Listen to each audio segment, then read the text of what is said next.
Para se të fillojmë me videon, do ju ftoja të abonoheshit në kanalin ton Thënie për Jetën dhe të klikoni si përziles për të marrë njoftimet e videove tona më të reja. Faleminderit. Mjekët japin urdhër, mos e fusni në gojë hudhrën nëse vuani nga këto 5 sëmundje. Hudhra është një nga ushqimet më të shëndetshme në botë. Karakteristikat e saj mahnitse shëndetësore e bëjnë atë me të vërtetë të pamundueshme për shëndetin. Njerëzit e kanë përdorur që në kohët e lashta për fuqinë e saj për trajtimin e një sër komplikacionesh. Hudhra përmban mbi 400 përbërës aktiv. Është e pasur me minerale dhe vitamina të ndryshme si alicin, adenozin, aminoacide, yndyrna bimore, fibra, vitaminën A, B1, B2, C, hekur, vajra esenciale të tjera. Por hudhra mund t'jap shumë përfitime për mbrojtjen e shëndetit tuaj. Edhe pse hudhra është shumë ushqyese dhe e domosdoshme për trupin e njeriut, ajo nuk është e përshtatshme për të gjithë. Në përgjithësi ekzistojnë 4 grupe të njerëzve të cilët nuk duhet ta konsumojnë hudhrën. Grupi i parë janë personat me sëmundje të mëlçisë. Sipas Elthisaj do të rendisim në këtë video të gjitha arsyet pro dhe kundër konsumit të saj. Shumë njerëz kishin zakon e ta hanin hudhrën për të parandaluar problemet e mëlçisë. Sidoqoftë një mënyrë e tillë është jashtëzakonisht e dëmshme për personat me hepatit.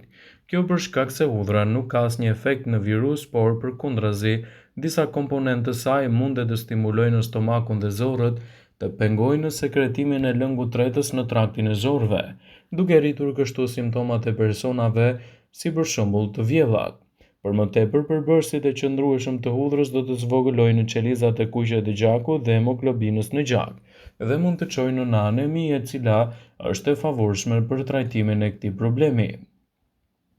Personat të cilët nuk duhet të konsumojnë hudhër janë personat të cilët vuajnë nga diarreja. Nëse njerëzit vuajnë nga enteriti bakterial ose diarreja, ata nuk duhet ta konsumojnë hudhrën. Nëse ata nuk i kushtojnë vëmendje këtij njoftimi dhe vazhdojnë të konsumojnë hudhër, aroma pikante e hudhrës do të stimulojë zorrët dhe më pas do të çojë në hiperemi të mukozës së zorrëve. Do të përkeqësojë edemën duke bërë kështu problemin edhe më të rënd. Grupi tjetër janë personat me sëmundje të syrit. Njerëzit të cilët vuajnë nga glaukoma, katarakti, konjunktiviteti dhe sëmundje të tjera të syve duhet të hanë më pak hudhër në dietën e tyre të përditshme. Mjekësia kineze beson se konsumi afatgjatë i saj në sasi të madhe dëmton mëlçit dhe syt. Përndryshe me kalimin e kohës, ajo do të çojë në shumë simptoma serioze siç janë shikim i dobët, tringëllima të veshëve, humbje të kujtesës e të tjera. Përveç se duhet të hahet më pak hudhër, ato gjithashtu duhet të hanë më shumë ushqime të pasur me vitaminën A, vitaminën B1, riboflavin siç janë mëlçia, vezët, qumshti, karrota, domatet e të tjera. Personat të cilët vuajnë nga këto sëmundje të rënda nuk duhet të konsumojnë hudhër. Në përgjithësi, të hani hudhër, speca dhe ushqime të tjera pikante është e dobishme për njerëzit e shëndetshëm për të ruajtur shëndetin afatgjatë. Ndërsa për personat të cilët janë në sëmurë rënd dhe janë në kujdesin mjekësor, ngrënia e hudhrës do të sillte efekte anësore të konsiderueshme në trupin e tyre. Komponentët që përmban hudhra jo vetëm që do të ndikojnë në efektin e medikamenteve, por gjithashtu do të kenë reagime zinxhir me ilaçet dhe për pasojë mund të përkeqësojnë gjithashtu edhe problemin tuaj shëndetësor. Nuk duhet të konsumoni hudhër përpara një operacioni. Nëse planifikoni të operoheni në të ardhmen e afërt, mos e konsumoni hudhrën të paktën 2 javë përpara operacionit, pasi mund të zgjasë edhe gjakderdhjen. Njerëzit që kanë tension të ulët të gjakut nuk duhet të konsumojnë hudhra. Hudhra ul presionin tuaj të gjakut, kështu që nëse keni presion të ulët kronik të gjakut, mos e përdorni atë, sepse mund të ndikojë në rastin tuaj dhe të shfaqë gjithashtu edhe probleme të vërteta me tensionin e lartë. Edhe pse hudhra është shumë e dobishme dhe ofron shumë përfitime të ndryshme për shëndetin e njeriut, ka disa efekte anësore nga konsumi i tepërt i saj. Sipas Elthisajt, përdorimi i tepërt dhe konsumi i madh i saj mund të dëmtojë mëlçin. Shumë hudhër mund të dëmtojë mëlçin duke shkaktuar toksicitet të mëlçisë. Mund të shkaktojë erë të keqe. Një sasi e madhe mund të çojë jo vetëm në erë të keqe të gojës, por edhe në erën e keqe të trupit. Arsyeja kryesore është përbërja e sqyfurit të pranishëm të hudhra, e cila ndonse në sasi të vogël luajnë një rol të rëndësishëm në ruajtjen e shëndetit oral. Përkundrazi në teprit ka efekte të kundërta. Nëse keni nauze të vjella, diare dhe urdhë, mos e konsumoni hudhrën. Sipas ullëtimeve, konsumi i hudhrës së freskët, ekstrakti i saj ose vaj hudhrës me stomakun bosh mund të shkaktojë nauze të vjella tek ta persona të cilët vuajnë nga diarreja dhe urdhi. Nëse keni gjakderdhje, mos konsumoni hudhër. Hudhra është një udhëhues natyral i gjakut, duke parandaluar formimin e mpiksjes dhe përrjedhoj, ndihmon në ruajtjen e shëndetit të sistemit ton kardiovaskular. Ky avantazh mund të kthehet në një dizavantazh për njerëzit që tashmë marrin ilaçe antikoagulante, pasi efekti kombinuar i ilaçeve me hudhrën mund të përkeçojë gjendjen. Është gjithashtu e rëndësishme të theksohet se është mirë që të ndaloni konsumin e hudhrës të paktën 2 javë përpara një operacioni. Hudhra mund të shkaktojë hipotension ose presion të ulët të gjakut. Konsumi i rregullt i hudhrës është gjetur të jetë i dobishëm në mbajtjen nën kontroll të presionit të gjakut, duke reduktuar kështu rrezikun e hipertensionit ose presionit të lartë të gjakut, enët e gjakut dhe siguron qarkullimin e duhur të gjakut.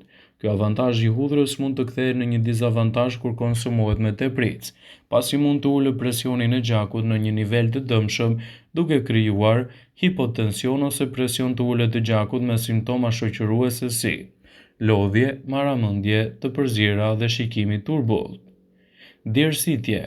Në sasi të madhe mund të shkaktojë djersitje të tepërt. Edhe pse nuk ka asgjë të keqe me djersitjen, pasi është mekanizmi i trupit për të hequr qafe, toksina dhe ujin e tepërt, duhet të rregulluar kështu temperatura e tij. Djersa e tepërt nuk është e këndshme dhe as pak edhe nëse konsumoni hudhra. Konsumi i tepërt i hudhrës mund të shkaktojë irritime të lëkurës. Aplikimi lokal i hudhrës është gjetur të jetë i dobishëm për lëkurën, pasi ndihmon në mbajtjen e saj të butë, me shkëlqim dhe mbrojnë atë nga dëmtimet oksidative të shkaktuar nga radikalet e lira, duke reduktuar shenjat e parakohshme të plakjes.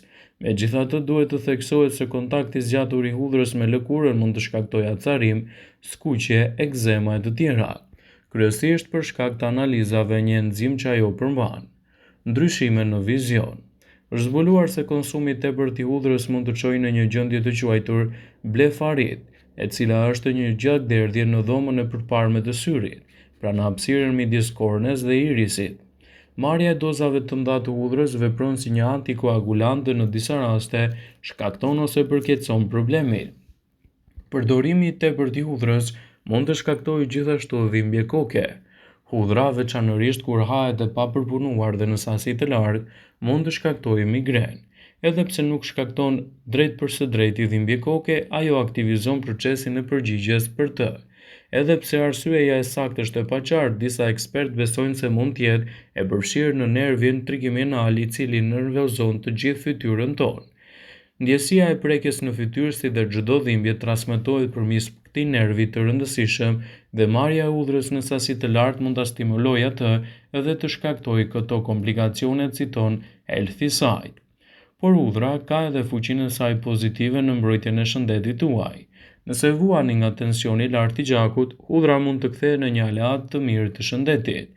Por nëse merrni medikamente për trajtimin e tij, përpara përdorimit duhet të konsultoheni me mjekun tuaj. Shkencëtarët kanë zbuluar se shumica nga vetit shëruese të hudhrës shkaktohen nga përbërësit e squfurit që formohen kur një hudhër grimcohet, shtypet ose përtypet. Ndonse një nga përbërësit më të njohur është alecina, që mund të gjendet vetëm kur hudhra është e freskët, kur sapo është e prerë ose shtypur.